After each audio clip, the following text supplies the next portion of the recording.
Today, I'm gonna share with you the 5 top tips. How to save the money, how to save the time, how to have less frustrations and less stress when you decide to start your own business. No question asked, we all want to be successful in business. Sometimes we start with a lot of funds, some funds, no funds. We have some connections, sometimes we have nothing. So I'm going to talk to you from my perspective, from my personal experience as a business owner of the 3 successful businesses, plus as well I'm the Guinness World Record holder and I spent many years working in diplomatic and military intelligence sector. So I want to bring you the knowledge which is going to save you an experience, save you the money and time, most importantly. So when you start your business, I want you to love yourself. Love yourself. Statistically speaking, 92% of the people never, ever step out of the comfort zone in any shape, size or form. But those one, the loudest one, they're gonna tell you that don't go in a business, don't do this, don't write a book, don't embarrass yourself, save the money, and the list goes on. Life is very short. Truly, it's very short. We're living the life on full speed, and we all want to achieve our dreams that come true. Trust me, I'm saying this to you. So today I want you to learn 5 tips which are going to reduce you, spend less time and less money running your business, and less frustration and less stress. So let's go start with number 1. Tip number 1, do not join your local chamber of commerce. Don't. Period. I'll tell you my experience. So hear me how it is. I joined a local chamber of commerce 2009 and I'm walking into the first meeting. Everybody holds the glass, semi-drunk, there's some canopy food and list goes on. And I said to myself, oh, this is all successful people. Well, the guy on the door, who is a big name in business and life coaching, told me, you Mario, yes me, you're never gonna succeed in a business. I'm like, what are you talking about? Just pay the membership and join the local chamber of commerce. Aren't you supposed to greet me and love me and hug me and everything else? Guy says to me, no, I don't think so, Mario, because your English suck. And I was like, okay, that is very true. Anyway, I need a speech therapist. So what I did, I started crying. I was 38 years old man. I have 5 years of the war on my back. Wounds, stabs, shots. But yet I cried because my ego was hurt badly. He didn't start very well because he suggested speech therapist, which, by the way, was his wife. But that produced 2 things with me. Number 1 was that I vowed myself I'm gonna succeed, and I did. Today I run 3 successful businesses. Not because I'm the greatest, but I got opportunity to show what I know, and I hired the great people. So I have over 400 people working across my businesses. I cried. And that produces a second element. That is that I was apologizing for years to come about my English. And people tell me, why are you apologizing? This is my country, it's Australia. Today, I can say it took me time before I realized I should be proud that English is my 5th language. And list goes on. Another thing it is, in Chamber of Commerce, you're never gonna be welcome in a way you really think you will, because there's a old guard there. They never move. They're always there, like a furniture. They will try to grind you and break you to bring you into their little meetings and coffees and introductions, where they're gonna assess who you are, what you do, who you know, and how they can flog your services.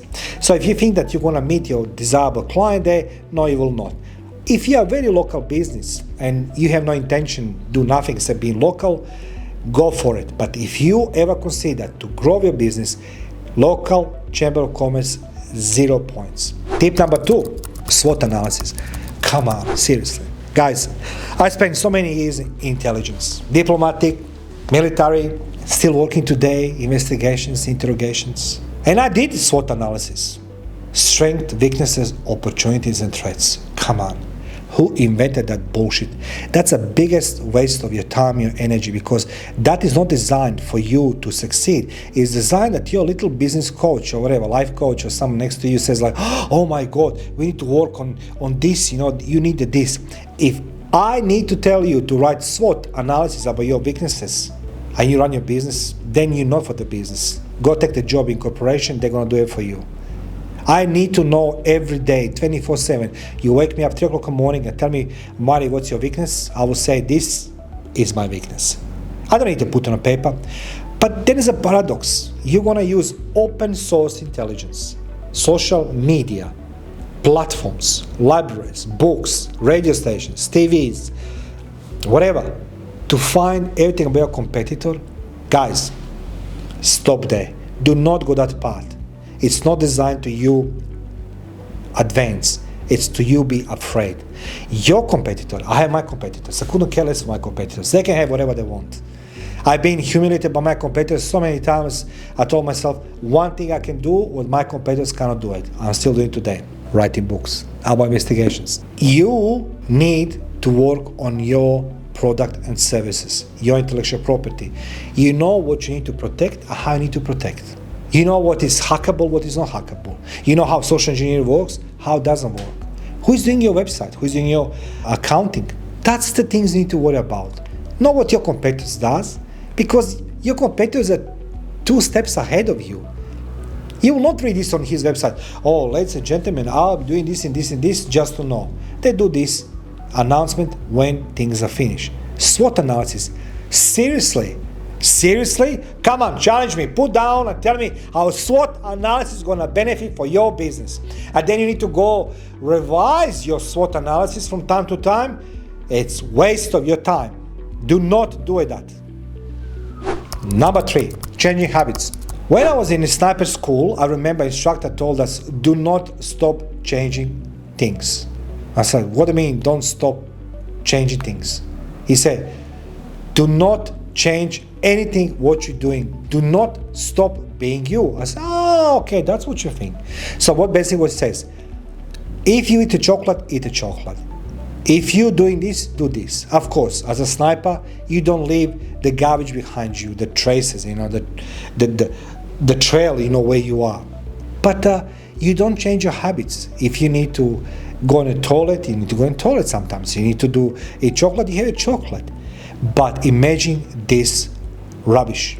More and more I'm hearing people that need to wake up 4 o'clock in the morning. Good luck to you. I was in the military for 14 years. Do you really think that in army barracks we've been wake up every day 4 o'clock in the morning? Come on, seriously? Seriously. No, it's not true.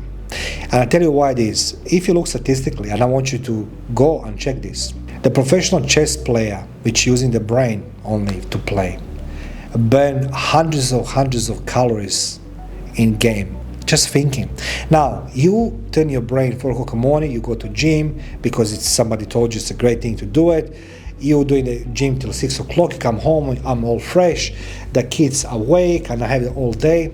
No, you're not organized, because one thing it's very, very common. The wars start between 3 and 5 o'clock in the morning. That's the reason why you should not wake up in the morning, because your body, it sleeps. That's the reason why war started that time, because the body is in deepest state of relaxation. 3 o'clock in the morning, you're waking up 3:30, what for? To do the prayers. The priest doesn't go on a mass before 6 a.m., 7 a.m. Priests! But you're gonna wake up 3 o'clock in the morning and 4 o'clock because somebody told you. Changing habits.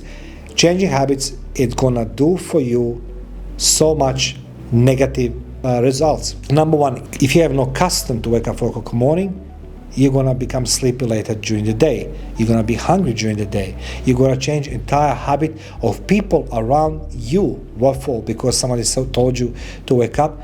You need to find the golden middle lane. That's what it is. You need to find the way you're gonna function the best. Don't worry what other people doing. Don't worry what other people waking up 3 o'clock in the morning. By midday, they're gonna be tired. I guarantee you. You can tell me whatever you want. There's entire science behind this. I live that life. I work that life. I study that life in military academy. That's what it is. How enemy behave. How the body function. So if you want to wake up 4 o'clock in the morning because somebody told you, you change your habits. Those habits are going to reflect everything around you. It's going to reflect on you. It's going to reflect your results. Number 4, playing golf. No, that's another one. That's the best one. playing the golf was being my favorite one. You know why? Because I was being told, if you want a business to grow, you need to play the golf. If you want to meet new people, go play the golf. Really, people go play the golf because they want to be alone. They want to play that ball. They want to watch that greenery, that lush. Now suddenly Mario comes with with the golf club, say, "Hey, Mr. John, my name is Mario Bekes. I like to play golf with you because I want to, talk about my business." Really? Secondly, when you're in a golf field, it's a perfect place for surveillance from distance. Bionic ear, the surveillance cameras, and the list goes on. Drones. Hey, that's it. You really want to conduct a business on a golf field where somebody can listen conversation about you, your product, your services? You're gonna spend hundreds of dollars on golf clubs and you don't even play golf like me? You need to learn to play the golf first, and then you need to approach somebody with your beautiful skills of the fresh golfer. Guys, golf is good for those who love the golf, but don't even try remotely to do business on a golf field. Don't. Number 5, it's a little bit different than anything I said before. Local chamber of commerce, the SWOT analysis, changing their habits. Number 5, it's about you talking about your life, your clients, your problems, and everything else. Well, if you join, and you will join obviously, to some of these beautiful meetings, groups, and we are all there together for one for all for one, people are going to start asking questions which they become very uncomfortable, but people have a tendency to talk, right? There's a professional gutterers there. When I say professional gutterers, not every meeting is there designed to help somebody. There are the people paid, maybe those I train, but who go there utilizing social engineering and they engage in conversation with you. And they're going to ask you who's your clients, how much money you make, what your wife she's wearing or your husband, where you live, what car you drive, where did you start the business, and the list goes on. More buy, less sell. That's a golden nugget. Less sell, more buy. Because guys, sometimes you think, how is possible that somebody knows all my stuff? Well, you don't remember on all these little meetings when you're holding your glass of wine, your third or fourth one, you start slipping things out. You try to impress your, people around you, somebody around you, with your success. You're exaggerating, and people say many things when they're excited in a different shape, size, or form. And there are the people who are going to be in your vicinity collecting information from you. This is my 5 tips, guys. Going to save your time, your money, less stress, less frustrations. Instead of this, utilize time to learn things, go in proper schools, or at least go on the internet. It's for free. Hear what other people say, but don't become somebody else in a shape, size, or form because somebody tried to box you. Don't forget, 92% of people never step out of comfort zone. So you must be amongst these 8%.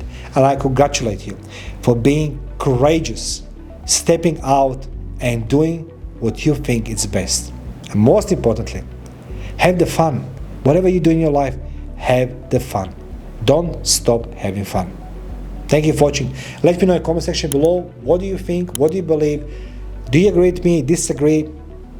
Let's go discuss all together. Thank you.